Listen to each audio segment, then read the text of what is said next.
So with that, we are in Tales from the Cybercrime Battlefield. Now, you will notice that this is branded Ladbrokes Coral, much to the chagrin, I'm sure, of the Skybet people who are lovely and who are here and they're recruiting. So please reach out to them.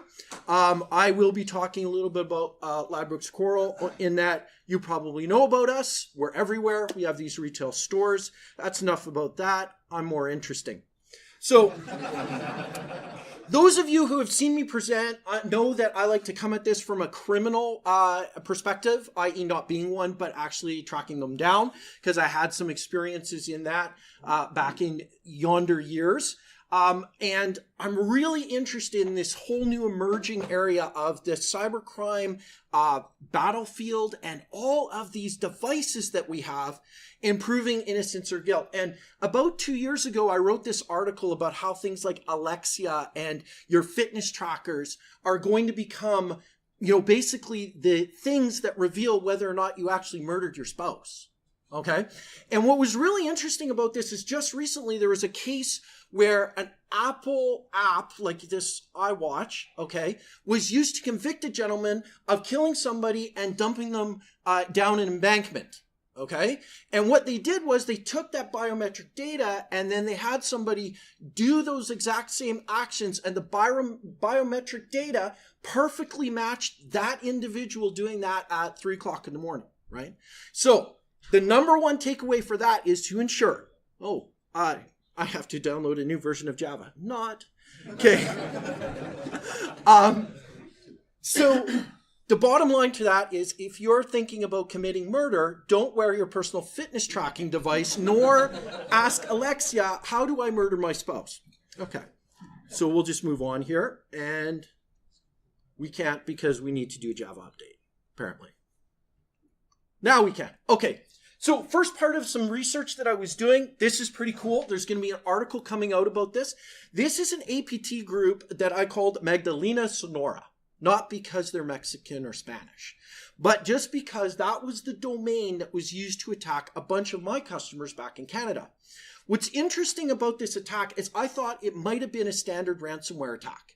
But because the targeted vector was medical, a medical chain that actually does medicine for actual branches of it, there was no kaboom when I looked at the payload. It didn't launch ransomware. And I was like, wow, this is a complete waste of time. Why would somebody do that?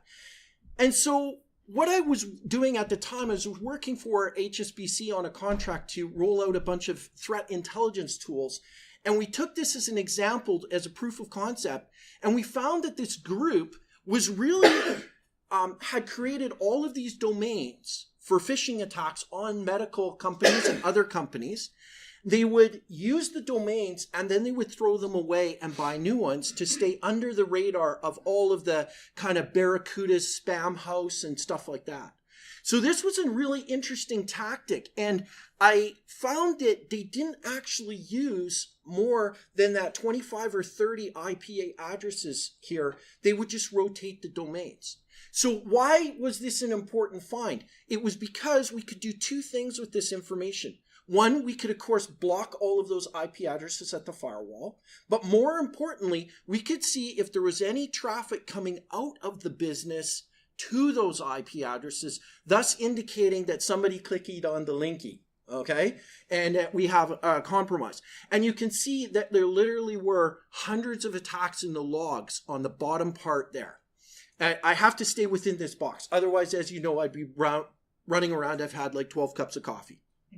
So this was a really interesting attack that we deconstructed and we looked at. There'll be an article coming out about these guys. This is the killer thing. All of those IP addresses located in the United States, okay? There wasn't a single one. I think there was one. It was like OVH hosting in France, which apparently everybody uses for cybercrime. But it was all basically US based. So the narrative, and one of the first takeaways here, the narrative of it's Russians, it's Chinese, it's Vietnamese, it's Canadians, but at least they'll apologize after they hack you. The narrative is cybercrime is everywhere, okay? And you can't play whack-a-mole. You can't, just because an IP address in Vietnam is attacking you, it doesn't mean you try to ban all of Vietnam from ever talking to your network ever again, okay? So this is where the present state is, okay? Basically, internet wants to kill us, okay?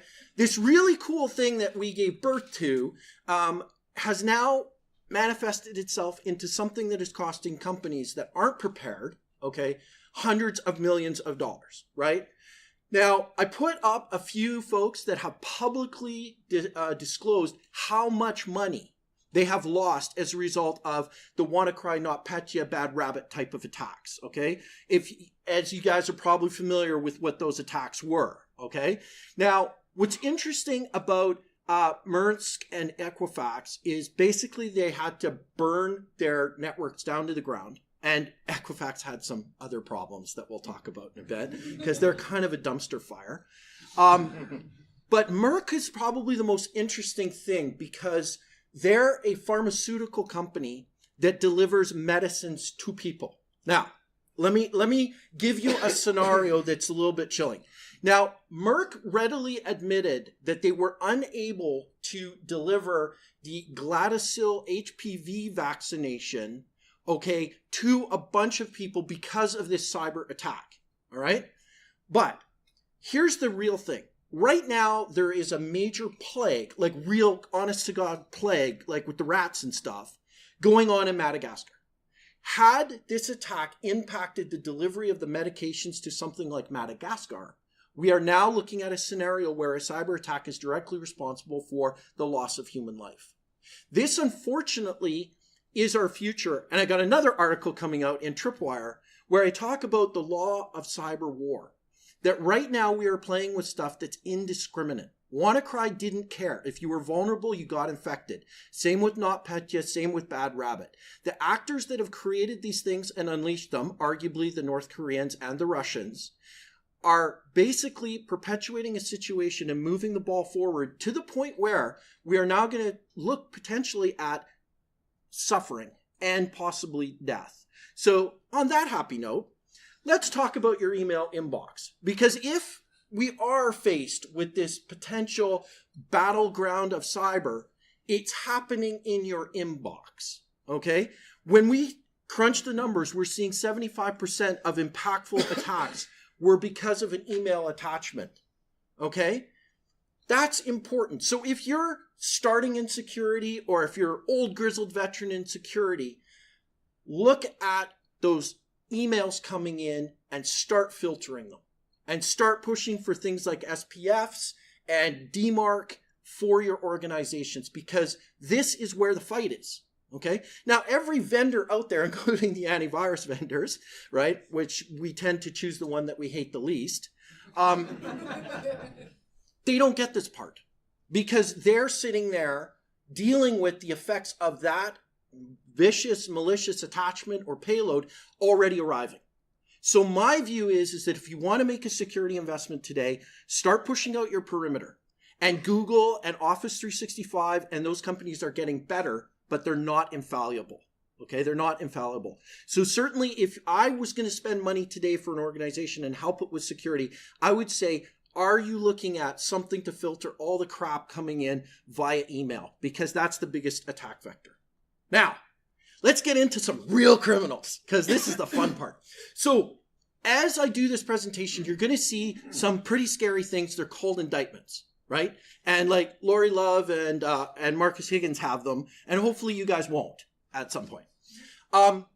These indictments are as a result of U.S. Department of Justice investigations, and they are invaluable for understanding how cybercrime works, how it adapts, how it changes, and my personal favorite, grotesque OPSEC fails by the bad guys. Okay? Because what's interesting is when you go to cybercrime school or you buy something on the internet on how to be a cyber criminal, what they don't teach you is how to not get caught.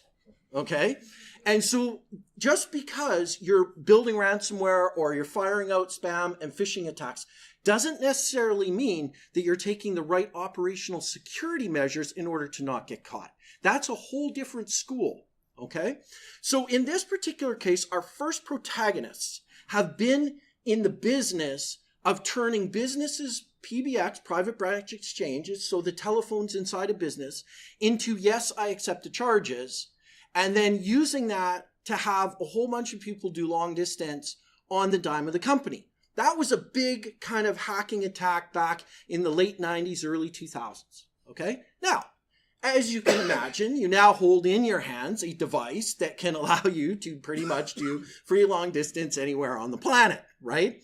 So they adapted their game, and what they did is they continued to break into businesses, but they would also start buying those 1-900 numbers, and they would get a whole bunch of folks like you to dial that business, which would then dial their 1-900 numbers, thus presenting the business with a giant bill, okay? And thus making a whole bunch of money for the bad guys. I point this out because this investigation moved basically from 1999. It took the FBI about 14 years to deal with these people. Okay. And so that's the other takeaway, is that what you're looking at is kind of a glimpse into the past and not the current state. We're going to get into the current state of cybercrime a bit, but I wanted to put this one up as an example of how they adapt. And this other group, you guys know these people particularly well, because as you've been surfing the internet, you have probably got a pop-up advertisement that says you have a virus. You should totally call this 1-800 number, and you should totally download this software and pay for it to remove the virus. That's what these folks were doing in the second thing. What's interesting is that was a low-level attack that people would just click through, and generally it didn't work. And the few people that, actually were victimized by it did pay some money, and there was actual crime. But they turned around and sold their ads that did this to the real bad guys that install ransomware through drive-by download attacks. So they got on the radar and were thus subsequently dealt with. Now, this next slide of these 4 indictments, I'm not going to go through all of them in detail, but I need to underline a point. And the point is this, is that the Department of Justice in the United States, I'm Canadian, by the way, so I can make fun of my Americans, is down with something called the Extraterritorial judicial. What does that mean? It means that their laws apply to anybody, anywhere on the planet. Welcome. That's a problem when you're not an American citizen, because you don't get all the rights of an American citizen when you're now finding yourself in the hands of the Americans. In this particular case, this was a Jamaican citizen, okay? And he was arrested and indicted for having a lottery, but he forgot to create the lottery part. So he basically took money for people and said, you didn't win. Because there was no winner. It was me. So this is one of these things where the victims were primarily U.S., okay, because he was targeting them. And that's fine. I can kind of grant that. Now, we move here a little bit further. And this one's really interesting with the Indian citizens. This was the fake call center that Microsoft, you have a virus on your computer. I'm calling from Windows. Yeah. Anyways, lots of arrests, lots of people. This was done in coordination with the Indian police. So it wasn't just the United States showing up in Learjets and taking people off. That happens later on in our story. But in this particular case, the primary victims were U.S. people who were told that they need to pay their taxes right away, or essentially with gift cards, or the IRS was going to come and arrest them and they would be deported. Okay, that's what these guys were doing. What's interesting is there's some actual interviews with these people, completely unrepentant, and thought, this was totally fine. Like, there was like no moral consciousness at all there. Okay, so in these last 2 cases, this is where it gets a little bit crazy. So you might remember Trim, because probably a lot of you have gone to his services. He ran kick-ass torrents. He, in the Ukraine, funny thing, there is no actual digital millennium copyright law. Okay. And in fact, you can copy files all you want. You won't get into trouble. The Americans see it quite a bit differently. And, so he, was arrested and, faces a very long prison sentence for doing nothing other than copying movies and making them available. And the last one you guys are probably pretty familiar with, it's Kim.com. And Kim.com built a great file sharing site. Unfortunately, he didn't really control the content. He made a lot of money from ads on his great file sharing site. And it came as a bit of a surprise to him that what people were sharing was maybe not their own content. The interesting thing about this is that although the servers were in the United States that were doing this and they were seized, he wasn't an American citizen, and he's fighting extradition, and I think he actually lost to the United States to face these charges of criminal copyright. So this is where we are today in a lot of ways, in that if you are participating in something that the United States views as illegal, you can be on vacation or DEF CON, and all of a sudden find yourselves in their clutches. So this goes to talk a little bit about the type of actors and the type of malicious people that are out there. And I try to categorize them into what they're doing in terms of an attack and what their affiliation is to you or your business. All right. And the reason why high visibility, non-affiliated actor is like bolded is, generally speaking, in business, this is what you're going to encounter pretty much all the time you're dealing with cyber criminals. Okay. But we'll get into some fun stories about people that fit into other categories, because it's also worth understanding what the mitigative tactic could be in some of these particular cases. And we can start with this gentleman here. Now, in true IT rage fashion, when confronted with the firing or downsizing of his supervisor, he completely lost the plot. And he inflicted a lot of damage from a McDonald's across the street to his employer by deleting 88 servers, which accounted for the entire virtual infrastructure of this business. Now, it's alleged that he did about $800,000. And this was because his boss got fired.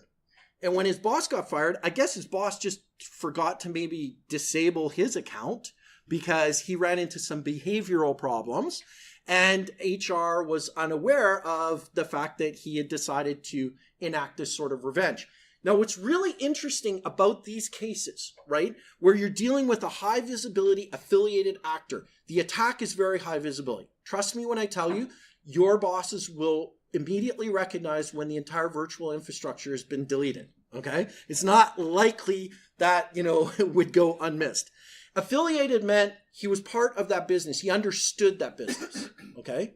What's interesting about the psychology of these individuals is they, generally take no operational security techniques at all. B, they want to get caught because they want to tell their story because they're so outraged, and they get to tell their story to a judge who sometimes, I would say has a dim view of, are you a criminal or are you not a criminal? Like, it's pretty binary at that particular point. What's incredibly interesting about this particular attack is that although he could kind of claim he went nuts, one of the determining factors was the fact that he didn't delete all the backups before he deleted the entire infrastructure. So they were able to get back on their feet relatively easily, although they did suffer that $800,000 loss. So again, when you start thinking about these types of attacks, is it conceivable that a manager in the organization or a director could have sat down with that individual and said, hey, let's go for a cup of coffee. I know you were really close to your boss. Maybe can we talk about like how you're doing? That would have saved the company $800,000. So as much as we want to talk about cybersecurity and all that kind of thing, connecting with human beings, especially when there's been massive change in an organization, may be the best thing you can do as an information security person.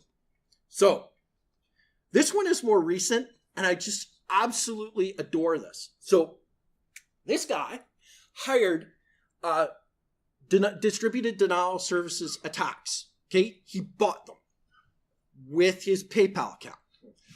He also teased the victim companies from Gmail and Yahoo accounts. Okay, again, Like no operational security. Apparently, if you read the indictment, he did try to use VPN once, but apparently it was like inconvenient. So in the indictment, I mean, he tried to buy denial of service attack services from 7 different companies. Okay, all in his email, all like read. At one point, he wanted to be the American rep for a denial of service company that was located in like Estonia or something like that. He solicited them for a job. All right. All of this done over his email. And, you know, he was somewhat surprised when he got arrested, which is beyond things. The fact that he sent the taunting emails to his former employer and had been cooking on this for 3 years is incredibly disturbing to me, because generally I can't remember what I did half an hour ago, or at least that's what I tell the officer. But in this particular case, this was so blatant, and it was just so public that, you know, clearly they had to act. Low visibility, non-affiliated actor. I like this as an example of what I call a very sophisticated APT group, because they did not attack companies head on. They attacked the service providers to those companies. And they infiltrated the managed service provider, and they used the managed service provider's infrastructure to do reconnaissance, to take data, and to exfiltrate it through the managed service provider's infrastructure. These guys are an APT group that is using operational security like you would not imagine, okay? Because they didn't use any malware in their attack once they got the MSP. They had all the access they needed to the other businesses. And they specifically targeted MSPs that had advertised in the government and not-for-profit and military industrial complex. So it's alleged that these might be a Chinese actor of some sort, okay? And I use the word alleged very carefully. So they're called APT-10. I like this because the fact of the matter is that if you have hired a service provider, you need to, as information security professionals, ensure that their security is probably better than yours, okay? Because if you're outsourcing a whole bunch of work to them, you have the responsibility of ensuring that they're conducting their operations in a way that you have visibility on them. And the fact that accounts were being made on people's infrastructure, the fact that data was being copied and exfiltrated back, those are the kind of things that should be telltale signs. So this is something I think is a future forecast in a lot of ways about how APT groups will be operating, in that they will find the weaker link in your organization, exploit that, and then, you know, move laterally. And there's lots of things that you can do about this, from SIM to behavior-based analysis techniques, and all sorts of different ways of controlling the levels of access that you've given to your service provider, and maybe even putting in some ranges of work opportunities, like when they're allowed to work. So, low visibility affiliated actor, actually incredibly rare. In some cases, this is a person that takes source code from your organization or something like that. But in this one case, this individual woke up every morning and said, how can I burn this business that I work for to the ground? Okay? That's a little bit bordering on what I would call the psychopathic. Okay? Because generally, if you're that unhappy, you'll quit, move on. But you don't wake up every morning going, how could I totally fuck this company? That's what this guy did. In fact, the company died as a result of his activities, because he actually did everything he could to compromise their infrastructure and all their clients. This was an ISP that basically was a service provider to businesses, as well as a service provider to residential customers. And he hacked all the things for 3 years. Okay? Now, here's a gentleman that couldn't make it to B-Sides this year. I apologize if any of you know him, but this is indicative of the high visibility non-affiliated actor. This is a UK gentleman that was recently sentenced. Now, a couple of really interesting points about this particular person. The first is that he had quite a criminal background. And I think what happened is he got pretty fat and didn't want to run from the cops anymore. So he said, I'm going to go into cybercrime because I hear there's not as much running. So that's cool and all. But he basically was a break into a place and try to extort money because he had broken into that place. So he hadn't really moved up to ransomware yet. And quite frankly, he just basically brute forced stuff, okay, with probably a tool that he bought, online. So in this particular case, he got into a law firm, he broke into the law firm, he stole a bunch of their documents, and then he tried to ransom those documents back to them. The law firm called the police, and, he got arrested. But then, I guess they kind of said, listen, man, it was a law firm. They got crappy security anyways. We're going to give you a slap on the wrist. Go ahead. All right. Not taking into account his actual past, I think, right? So then what did he do? He broke into Pippa Middleton's iCloud account. Now, as you guys probably know, there are two categories of kind of crimes in the UK. There's your standard types of crime, and then there's anything that you do to a royal. And if a royal is involved, or their family, there's an entire section of Scotland Yard, right, that goes berserk. There's probably like alarm bells down there. And the amount of resources that suddenly become available, it's not, PC what's his not, who, is normally a traffic guy. It's, detective after, guy with, experience doing shooty, stabby, rapey. So he gets the full onslaught of investigative power of Scotland Yard. And guess what? He then goes to jail. Yay, bad guy. Now, what's really interesting is that looking at his background, the cops started doing some investigating, and they found that it's quite possible he was related to a hack in the United States of an orthopedic clinic. Okay? That's like for feet and stuff, right? Anyways, he signed his extortion emails, the Dark Overlord. Now, all of us in the room just probably want to punch him for using such a cheesy, handle. But the Dark Overlords, plural, are the ones responsible for attacking HBO and getting all of that stuff out of them. So he had sort of decided to take this moniker, if you will, and we don't know if he was affiliated them with, or if it wasn't. I don't know if on recruiting they have to pass a basic physical fitness test. Not sure, but it's unlikely that his style of attacks meets the test of some of the groups that have attacked things like HBO to grab movies, because none of his attacks were media related, for starters, right? So it didn't take long for Scotland Yard to pin that one on him as well. And the good news is after he gets out of jail, there's some lovely people from the United States that would like to talk to him afterwards. So if he thinks his 3 or 4 years, I think is what he got sentenced to in the UK, now he's going to face some real uncomfort in the United States. Now, we're going to change gears a little bit. And we're going to talk about these guys. I don't know if you saw my presentation about Peter Romer and the Syrian Electronic Army. Anyone here? Manchester? You said no? Okay. So I want to point this out because this is really interesting, where you've got mad hacking skills that a government paid you to do, but then you target American businesses using American provider accounts such as Gmail and Facebook to try to extort money from them. And then you're somewhat surprised when you go to jail. Now, Peter wasn't the brightest light bulb. Peter was responsible for the money laundering because, as you know, and you can try this at home, get a friend, give them a check for like £3,000 and tell them to try and deposit it to a bank account in Syria. And then just sit back and watch what happens, okay? This is exactly what Peter Romer was doing in Germany, using the awesome alias of Pierre Romar, okay, to do it under.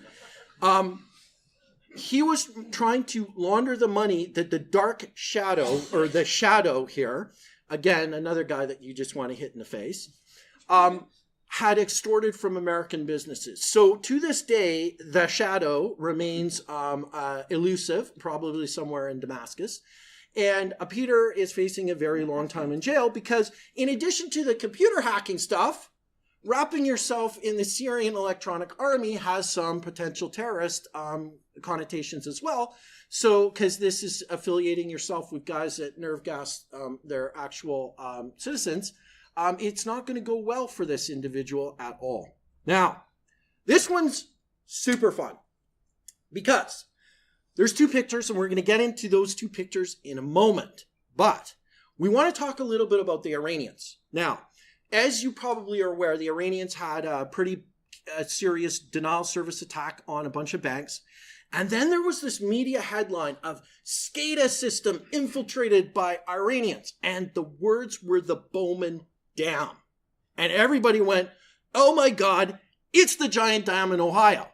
What they were actually talking about was the small dam in upstate New York.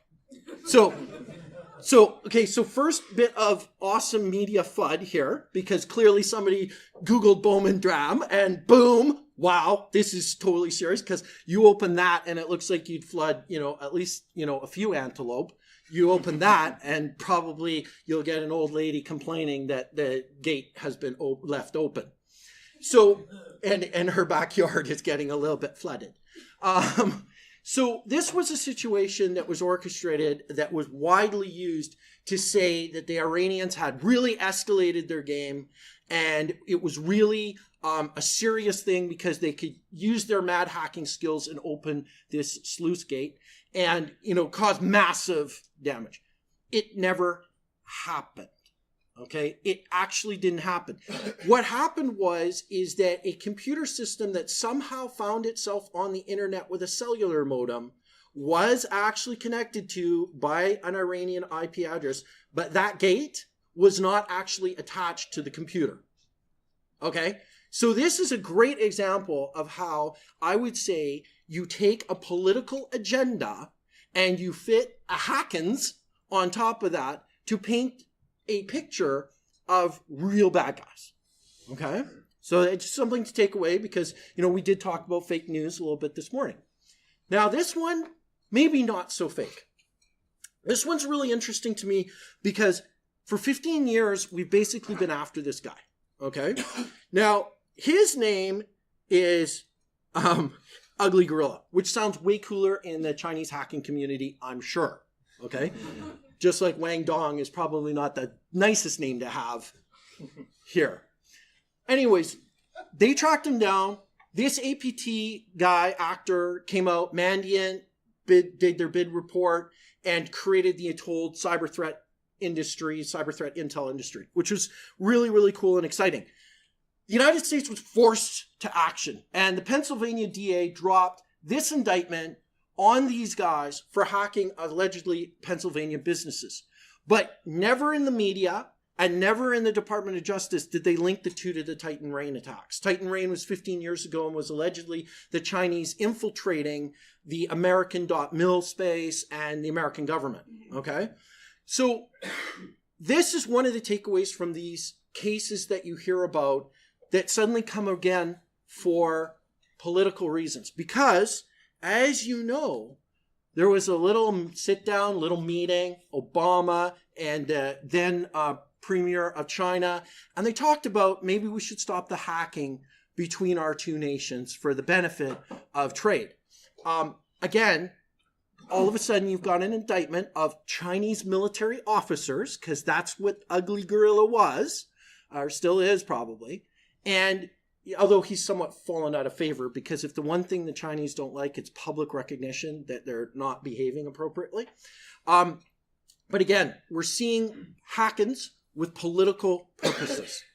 And who cannot forget this? It was huge headlines. Yahoo hacked, right? Like crazy. Caused huge repercussions in the industry. Really birthed the whole senior executives falling on their swords type story. And dealing with, a massive reduction. What they don't tell you is the main protagonist in this was a Canadian. Yeah, one of my people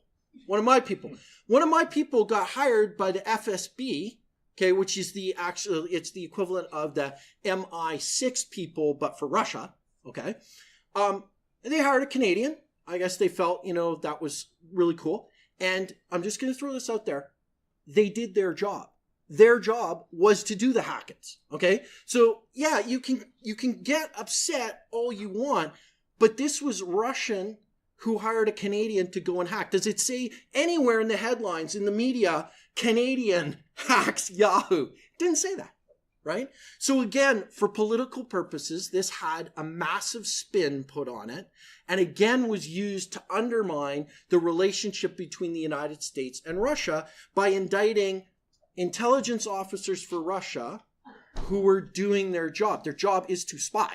Okay? So it shouldn't come, wow, shocking. Your job is to spy, and you spied on us, right? Now, they spied on you, Yahoo, for a particular reason, because at the time, with all the old people in the US government, a lot of them in senior positions had Yahoo accounts, okay? And, you know, as the bane to every information security professional who hears the words, I'm just going to email that to my home email address so that I can work on it. Yeah. And this is one of the reasons why they went after Yahoo's. They knew that many of the accounts on Yahoo were U.S. government, senior U.S. government people. And just recently, there was that widely touted headline of how the 15-year-old kid basically social engineered his way into the CIA database, took over some major U.S. government people by social engineering his way. So 15-year-old kid, Russian FSB, Canadian hire, the hackings are going on, right? This is the same template that it's always been. Now, I want to kind of change based on all this stuff that you've heard, based on the different types of actors and different what they were doing. So, oh, am I? Oh my God, I got to power on. Yes, good. Okay, we're good. I won't run out of power. My laptop might. Okay. I want to talk a little bit about compliance and security, because this is something that's coming at us like a freight train, okay? The whole GDPR thing. But for most people in the UK who have been working under the DPA, they're kind of like, it's a non-event. Like, we're already pretty important, you know, dealing with this and et cetera, et cetera. But I'm not going to downplay it, but I will say that this has been picked up upon because it's very confusing. And I'll explain it this way. GDPR is a regulation, and regulations are interpreted in courts. As a result, GDPR is pretty vague, and there's a lot of uncertainty about what's going on. Now, when you add that uncertainty and you put it into the vendor blender, what you get is a whole bunch of vendor FUD, as we talked about this morning. And what's really interesting is most of what you need to do under GDPR is pretty straightforward in terms of architecture, in terms of policies. You just have to look like you're trying. Okay? That's the most important thing. So every service ticket that's security related, every time you buy or purchase a pen test, every time you do a vulnerability sweep in your organization is less money that you might have to pay if there's a fine, right? The number one thing you can do is have a user awareness training program. And why is that? Because in GDPR, it stipulates that if you don't know what GDPR is, you're in violation of GDPR. So Brussels, you can thank them for that little one. So as long as you have some of this documented evidence, you're going to be in great shape, which leads me to the conclusion that what we're really talking about is not security and compliance, but it's due diligence versus negligence. All right? Not giving a crap and being public about it is a great way to get the ICO at your doorstep. But trying hard and establishing your duty of care, anything connected to the internet can be hacked. We know that, right? Standard of care. There are best practices out there. The UK government has given us cyber essentials. And if you love it or hate it, it doesn't matter. But at least it's a standard that you can try to adhere to.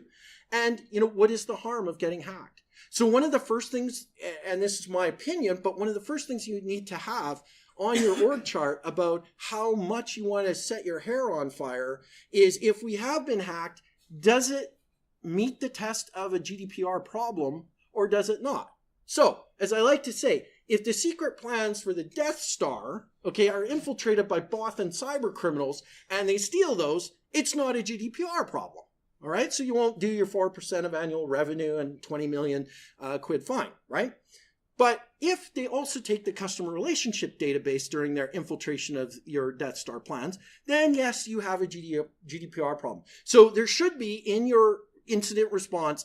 Do I care or do I not care so much? So that's one of the things. Now, let's talk about these guys. So, yeah, $400,000 for Carphone Warehouse. I read the entire judgment, okay? Now, this one would have been really expensive under GDPR because this is really in the I don't give a shit category. Like, not even trying, okay? Because basically, I think the thing that blew my absolute mind was that they got a free vulnerability scan from the person that got root on their Apache server, discovered that it hadn't been patched for 7 or 8 years, right? And then were shocked to discover that even though they had crypto on the credit card, they stored the certificate for encryption on the machine. So yeah, fail all the way, right? And again, this is coming back to this legislation that we're seeing that the ICO pushing forward is, and pen test companies are going to love this, okay? It's they're really faulting businesses for not getting a simple pen test, right? And it doesn't have to be the most elaborate thing in the world, but if you have a pen test and they ask you, have you had a pen test? And your answer is yes, here it is. That makes the whole situation go one level of escalation, lower down, right? So, if I was advising a business, I'd say, get a pen test, right? Tell us where we're at. What is the things that we can do to make it impactful and fix our evil ways? What can we do right away? Here's the problem with that, though, okay? Between your first pen test and your second pen test, right? This is where the rubber's going to hit the road, is not when GDPR comes into effect. It's the year after GDPR has come into effect. If there hasn't been any change between your first pen test and your second pen test, you're going to be a heap of trouble. And what I would recommend is that just before that pen test, if you guys haven't patched anything, you haven't upgraded anything, you haven't done any access control projects, you haven't done anything, that would be a really good time to call a recruiter and say, I think it's time for me to look at my next opportunity. Because again, it comes down to showing evidence of actually doing something. And in the I don't give a shit about security category, and not only do I not give a shit, I'm going to cover up not giving a shit. This is where we run into some really interesting allegations. The allegations are that Uber did nothing and covered up a hack, okay? Now, what's interesting is nobody's talking about 18 U.S. code misprision by felony. Any people in law here, in law or kind of as a hobby? Okay, I'll explain what misprision by felony is. It's actually from the UK, and it is the idea that if you see a crime and you don't do anything about it and you don't report it, that you can actually be found guilty of something called misprision by felony. So what's interesting in this particular space, especially in the United States, is that the United States Judicial Authority and the Computer Fraud and Abuse Act is pretty clear that it's a crime and a felony. There's a lot of people in jail under that. Why has not this been statute been used in computer crime? For covering up data breach specifically, right? The other thing is if we talk and we conspire and you talk and I conspire, we now have a conspiracy to commit misprision by felony by not reporting the actual data breach that we had and attempting to cover that up. So this is where things are going to get really interesting for companies that try to cover up data breach. Because yes, they will probably be found out at some point, but the ramifications for what they've done, and those are 2 civil lawsuits that use some pretty harsh language. So this leads us to the idea of we may be into a whole new paradigm in terms of cybersecurity. We started kind of in the first era where we were monitoring our stuff. And then we moved into the security of things. So we deployed antivirus, we deployed firewalls, we deployed a lot of stuff. Now, the threat landscape is to evolve where we need to assure our businesses, we need to provide evidence that our security is actually working, okay? No security is perfect, and life is not simple, and nor is business. But the point is, again, it's about having your security stack and proof that it's in place, and the wins and the losses are important. Because what's interesting, and again, it comes back to the types of crime. This is UK stats, okay, reported cybercrime versus actual cybercrime, we see at the top of the list things like business email compromise, confidence fraud and romance, non-payment, non-delivery, and investment scams. Now, what's interesting is that these are the reported crimes in the United States. So when somebody rips you off, or it turns out that sweetheart that you met online is actually a 36-year-old person living somewhere else, you get pretty angry, and chances are you're going to report that kind of crime. But if I throw a brick through the window of your car, you're going to even report it? Well, maybe not, right? So what we're finding is that the policy leaders of our countries do not have good information to base off of where we need to focus our attention. We also see that in the top reported cybercrime, this comes down to user education, because in a lot of cases, we don't have a technical solution for those particular problems. And this is probably one of the best examples I have. This was an email that cost a company $47.7 million.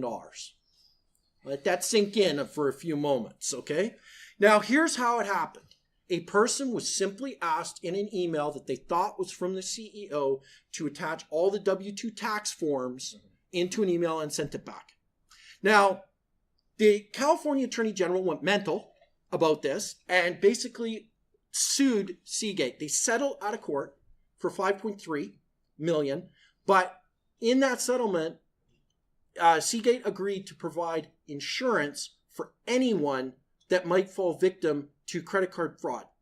And the reason why is that within 24 hours of those W-2 tax forms getting into the hands of cyber criminals, they had already filed your taxes for you, claimed refunds, and changed your address. How nice of them. Now, winding down, we're going to talk about some future trends. And this is where I'm going to get a little bit ranty. Anyone, again, kind of a student of the law, do you know what trespass by chattels is? Okay. So say we had two fields, and we had agreed that we could share our, in the UK it would be sheep, on both of the fields, okay? But then one night, I go crazy, and I dig this giant ditch across the fields, and your sheep can't get across, okay? So when you buy a CPU that says 3.0 gigahertz, and you expect it to perform like 3.0 gigahertz, and it performs now like a 386, you're going to get a little bit angry, and you're going to get a lot angry. And you're going to either subscribe to the view of Spectre and Meltdown as something that was known about for a very long time, and we weren't told about it, and it conveniently arrived to bolster the narrative that every cloud service provider deserves 30% more profit by degrading the capabilities of their CPUs, right? Yeah, you see where this is going. So the only person that's going to win here are a whole bunch of lawyers. And Intel is going to get sued. And I put in the issue with ARM here. And let's face it, Apple has had a really rough go with the whole battery thing, the slowing down and all that. It's been difficult for Apple. But Apple knew back in June 2017 about this problem. And nobody was talking about it. And this, my friends, is the tip of the iceberg when it comes to CPU vulnerabilities. One of our biggest problems is backward compatibility. In 2014, I heard a refreshed performance, if you will, a refreshed conference presentation on vulnerabilities at the BIOS level of machines from 2009, two Argentinian security researchers. Okay, in that presentation, they stated that the BIOS and the CPUs are unknown landscape in terms of vulnerability, in terms of code injection, in terms of understanding the architecture versus the operating systems that we have. And this is an area where there is way more to follow on this. This could be probably the biggest story and continue to be a problem. Now, on the FUD side, this is not every other type of attack out there where you have to run the code on a machine in order to exploit the vulnerability, okay? So it needs to be delivered about 75% of the time in an email, as an attachment, or as a web link. So the threat landscape hasn't changed. The only thing is that we know that this vulnerability exists. And here's the real answer, the real question that I'm asking is, how many vendors out there, especially antivirus vendors, have built into this protection against this type of exploit? Just like we go back to WannaCry and Eternal Blue, which was essentially trying to jam a 32-bit address into a 16-bit register for SMB v1, why can't we detect it and kill it right away? What is the complication here? Now, EastNet, who I talked to, they took Eternal Blue when it was published by the shadow brokers, ran it against their antivirus and built the heuristics and also built the definitions for Eternal Blue far before it ever came out. Again, we're into the same category here. If we knew about it, why wasn't it fixed? And what's so hard about it? Which brings us to the next generation of hell. This is in the ICS space. I don't know if you follow Triton or TRIS. Very, very interesting research coming out of it, especially when 3 important research firms go, I don't know what this thing does, but holy crap. That was a quote. Schneider Electric, to their credit, identified that it was using a zero-day attack on their own hardware and went public with it and disclosed how it worked and what the mitigative strategy was. The actual malware reverse engineering analysis is complicated on this bastard.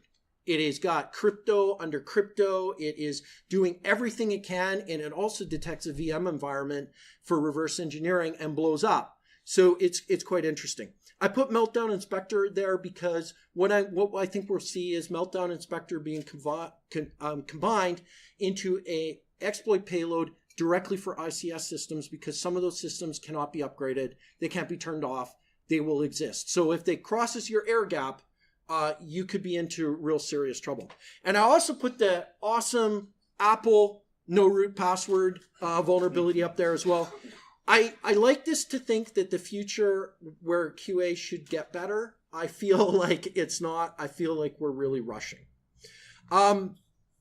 This is probably another thing that we're going to see is that a lot of movement to the cloud. Those are backup files from Morgan Stanley. There's Apache servers and clear text or user IDs and passwords for their online banking portal. Probably not something you want to leave public. But this is where we're at. Everyone says, let's go to the cloud. You as information security professionals should be safety, safety, safety, right? Get into that mentality. The cloud is great until it's not, right? Again, a little bit of ranting here. These are the kind of things that we can do to get there, right? It's not hard, especially when you look at things like App Locker, which is included in the Windows operating system. If we start using stuff like this, which is given to us in a lot of cases, we'll do okay. We'll get past this. And it won't matter if it's an APT actor or, some miserable person that's attacking your network. You'll at least be able to get the visibility and at least be able to prevent getting owned. Now, in the corporate thing, if you are looking for a next opportunity, Ladbrokes Coral is hiring. They are looking for all kinds of folks in cybersecurity. And I just also want to send a huge shout out to B-Sides for pulling this off. It was my pleasure to sponsor them. It was my pleasure to be here. And I think we have exactly 5 minutes for questions, if you got any. Thank you.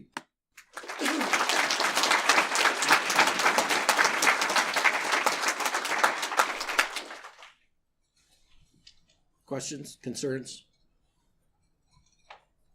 Yes, sir. So last year we saw Krebs get 650 gigabits per second denial of service. Mm-hmm. Seems to have gone off the boil a little bit as a topic.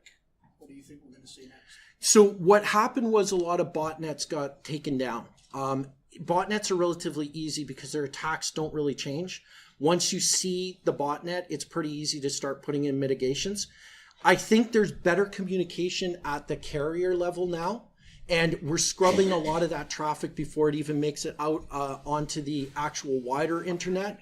The pipes that are responsible for moving the majority of traffic are actually getting faster. So what's interesting is even though you can generate these pretty horrific distributed denial of service attacks, it's something that sets off alarm bells, across the world. And when that happens, a lot of the carriers have now got, okay, we're going to sinkhole this list of IP addresses coming from your country. We're going to sinkhole this list of IP addresses. So I think we're reacting better.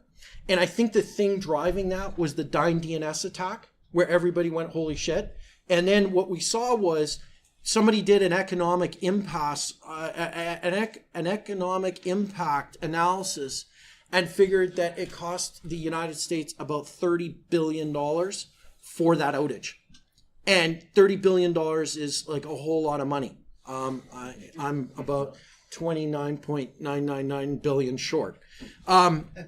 So when that happens, and when you have a massive outage like that, that gets on the radar really quickly. And so I think DDoS will be there for a while, but I also think companies like Cloudflare and Akamai are getting more effective at dealing with that type of attack because it is a very visible attack. Yeah. Any other questions? All right. Well, we'll see you for drinks tonight. Yeah. Party on, Wayne.